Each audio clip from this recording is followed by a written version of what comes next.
To all of you. तो देखते हैं कि आज का करंट अफेयर क्या है। तो पहला करंट अफेयर है कि 17वां राष्ट्रीय रोजगार मेला कहाँ पर आयोजन हो रहा है? नई दिल्ली में हो रहा है। माननीय श्री नरेंद्र मोदी जी ने डिजिटल माध्यम से 51,000 नियुक्ति पत्र दिए हैं। प्राइवेट में और सरकारी नौकरियों में भी दिए हैं और प्राइवेट में भी दिए हैं। प्रधानमंत्री जी ने बताया कि 17वां रोजगार जो राष्ट्रीय रोजगार जो मेला चल रहा है, ठीक है, इसमें 11 लाख नियुक्ति पत्र अभी तक दिए जा चुके हैं, कुछ प्राइवेट सेक्टर में और गवर्नमेंट सेक्टर में भी, ठीक है। उसी में बोला, एक दूसरी चीज बताया कि पीएम विकसित भारत योजना के तहत, कौन सी योजना? पीएम विकसित भारत योजना के तहत 3.5 करोड़ युवाओं को रोजगार देने का लक्ष्य है। इसमें प्राइवेट सेक्टर में भी दिए जाएंगे और गवर्नमेंट सेक्टर में भी दिए जाएंगे। तीसरी जो खबर है कि संयुक्त राष्ट्र का 80 वर्ष पूरे हो गए हैं। यूनाइटेड नेशंस के कितने वर्ष पूरे हो गए? 80 वर्ष पूरे हो गए। इसकी स्थापना 24 अक्टूबर 1945 को हुई। हेडक्वार्टर्स का देख लेते हैं, न्यूयॉर्क सिटी यूएसए में है। मेंबर 193 कंट्रीज हैं और जो 193rd मेंबर है साउथ सूडान है। 2011 में इसने सदस्यता ली या इसको शामिल किया गया। तो इस अवसर पर जो है स्मारक डाक टिकट जारी हुआ है और विदेश मंत्री श्री जयशंकर जी ने जो है जारी किया है। तो चौथी खबर देख लेते हैं कि जन योजना अभियान, ठीक है, सबकी योजना सबका विकास, सबकी योजना सबका विकास। ये 2 मिनट की एक फिल्म जन सेवा जागरूकता के लिए पूरे भारत में जितने सिनेमाघर में उसमें चलाई जाएगी 2 मिनट के लिए, ठीक है। कितने दिन तक चलाई जाएगी? 24 अक्टूबर से लेकर के 6 नवंबर तक, ठीक है। इसका उद्देश्य क्या है देख लेते हैं। तो उद्देश्य बता रहे हैं कि 26-27 में पंचायत विकास योजना की तैयारी में जन जागरूकता, जन भागीदारी को बढ़ावा देना इसका उद्देश्य है। तो जन योजना अभियान, इसकी ये देख लेते हैं कि सबकी योजना सबका विकास, 2 मिनट की फिल्म है और 24 अक्टूबर से 6 नवंबर तक सारे घरों में 2 मिनट के लिए चलाया जाएगा। पांचवा देख लेते हैं, जीएसटी बचत उत्सव 22 सितंबर से शुरू हुआ। ये मैं पिछले कम से कम 3-4 दिनों से खबर में आ रहा था। जीएसटी बचत उत्सव में क्या क्या बचत हुआ, कौन से सेक्टर में कितना लाभ हुआ, कितना ट्रेड हुआ, सारे डेटा दे रहे थे। तो मैंने कहा इसको बता देते हैं कि 22 सितंबर से शुरू हुआ था, बस इतना जानने की जरूरत है इसमें। एशियाई युवा खेल में जो बहरीन में चल रहा था, मैंने आपको बताया था इससे पहले, हम लोग डिस्कस किए थे करंट अफेयर में। अंडर 18 बॉयज एंड गर्ल्स का जो चल रहा है, गेम चल रहा है, एशियाई युवा खेल अंडर 18 का चल रहा है, ठीक है। तो इसमें भारत ने 2 स्वर्ण पदक जीते हैं, लड़कियों ने भी जीता है, लड़कों ने भी जीता है। भारत और ईरान के बीच कबड्डी मैच में दोनों लोगों ने कबड्डी में ही जीता है, लड़के लड़के दोनों ने। भारत और ईरान के बीच हुआ मैच फाइनल, भारत जो लड़कियां हैं 75-21 मतलब एक तरफा मैच में हराया। लड़कों में 35-32 यानी इसमें थोड़ा सा रहा, कांटे का टक्कर रहा, लेकिन लड़कियों ने तो एक तरफा इसमें हरा दिया, ठीक है।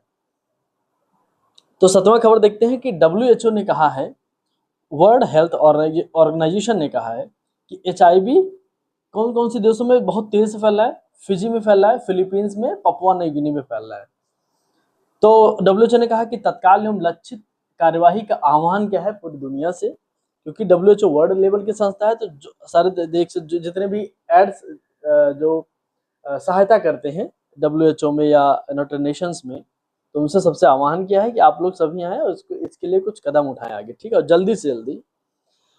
तो इसका थोड़ा स्टडी देख लेते हैं कि HIV ह्यूमन इम्यूनोडिफिशियंसी वायरस बोलते हैं इसको, और जब ये वायरस बना रह जाता है बॉडी में तो एड्स का रूप ले लेता है, एक्वायर्ड इम्यूनोडिफिशियंसी सिंड्रोम बोलते हैं इसको।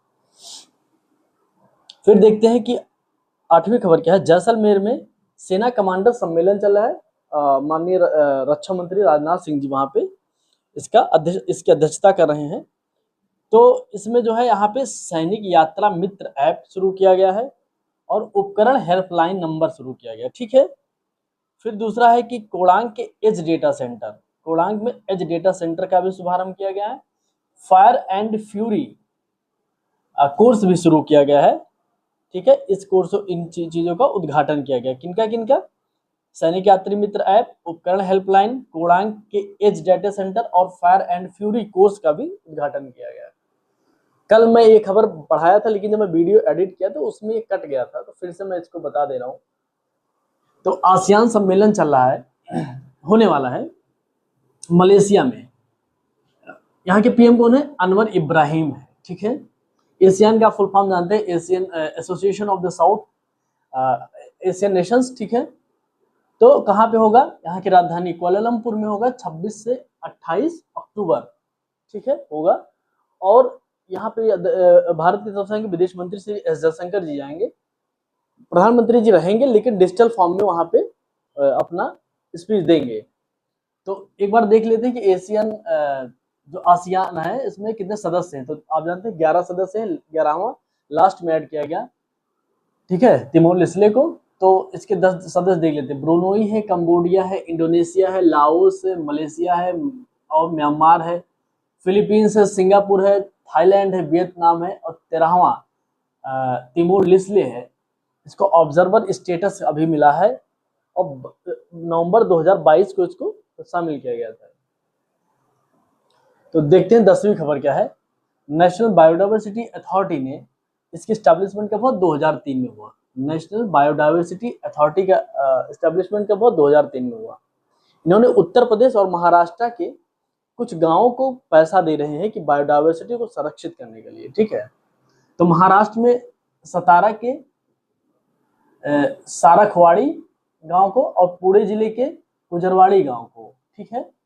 और उत्तर प्रदेश के एटा के कासगंज गांव को 1.36 करोड़ रुपए दिए गए हैं। ये जैव विविधता बोर्ड के माध्यम से इनको तीन गांव महाराष्ट्र के, एक उत्तर प्रदेश के, इनको पैसा दिया जाएगा बायोडाइवर्सिटी के संरक्षण के लिए। विज्ञापन जगत में स्लोगन लिखने वाले पीयूष पांडे का निधन हो गया, 70 वर्ष के थे। पीयूष पांडे ये स्लोगन लिखते थे, मतलब कि टैगलाइंस लिखते थे विज्ञापन जगत में। आपने सुना होगा अब की बार मोदी सरकार, 2 बूंद जिंदगी की, इन्होंने ही ये स्लोगन लिखे थे, ठीक है। तो इनका भी 70 वर्ष की एज में निधन हो गया। तो द बुकर प्राइज फाउंडेशन ने एक जो है नया कैटेगरी बनाया है बुकर प्राइज देने के लिए, काल्पनिक कहानियों के लिए चिल्ड्रन बुकर पुरस्कार, ठीक है। क्या होगा? चिल्ड्रन बुकर पुरस्कार दिया जाएगा। 2026 में इसके नॉमिनेशन किए जाएंगे और 2027 में पहली बार दिया जाएगा। 50,000 पाउंड मिलेगा इसमें इनामी जो राशि जो जीतेगा, ठीक है। फिर देखते हैं कि बनबसा उत्तराखंड में है, भूमि बंदरगाह का विकास हुआ है, ठीक है। पुष्कर सिंह धामी वहां के मुख्यमंत्री, उन्होंने किया है। तो ये विकास किसके अंडर में होगा? भारतीय भूमि बंदरगाह प्राधिकरण के द्वारा इसका विकास किया जाएगा, डेवलपमेंट किया जाएगा।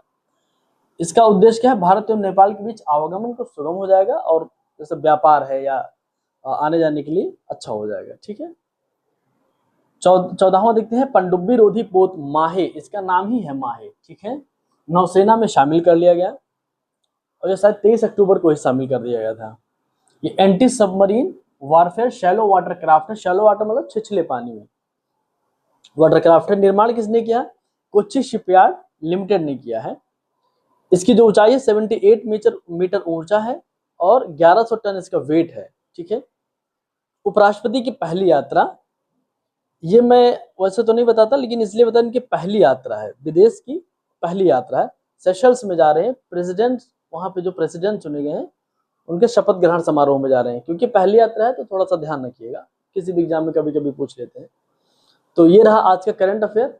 अच्छा हाँ, ये बता दो आपको, ये maximum news all India radio से ली गई हैं। 2-3 न्यूज़ें, कुछ तो मैं इसमें इंडियन एक्सप्रेस से लिया हूँ, शायद एक या दैनिक जागरण से, एक जनसत्ता से, क्योंकि न्यूज़ें बहुत ज़्यादा आई नहीं थी तो इसको मैंने ऑल इंडिया रेडियो से भी खबरें ली हैं। तो आज के लिए इतना ही। मेरे चैनल को लाइक करिए, सब्सक्राइब करिए, शेयर करिए। तो बहुत बहुत धन्यवाद।